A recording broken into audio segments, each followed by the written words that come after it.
Hi, this is Jason Humphrey, luthier at the FretWork Network. These are 7 essential items that you will need when working on your guitars.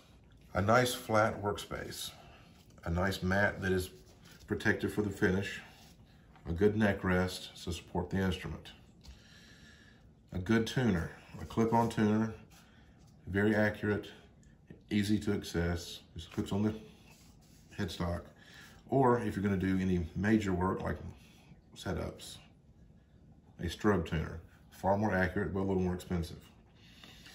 A good string winder.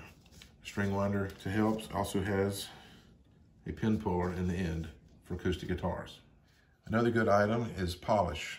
A good guitar polish depends on your finish. Some are for gloss only, some are for gloss or matte finishes. Next thing would be a conditioner for the fretboard. There are different oils, lemon oil and just fretboard conditioner.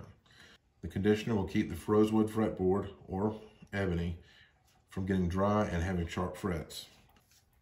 Also a good string cutter, so you can cut the clipped strings down so they're not in your way when you're playing. Also you'll need some essential tools. A good set of hex wrenches for truss rod adjustments and bridge adjustments. A small screwdriver set for the same. A multi-spanner which adjusts for Gibson type guitars, or even multi-tools that have numerous tools in one. And a good polishing cloth so you don't scratch your finish when you're polishing your guitar. For more advanced setups or repairs, you may want to start with a string height gauge. This helps in judging distance from the string to the fret. A small ruler, gauged in 64ths, and even a fret rocker.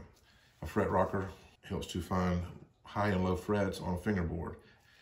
These are the 7 essential tools needed for guitar maintenance. If you found this helpful, please subscribe to our YouTube channel, and we welcome any comments or questions below.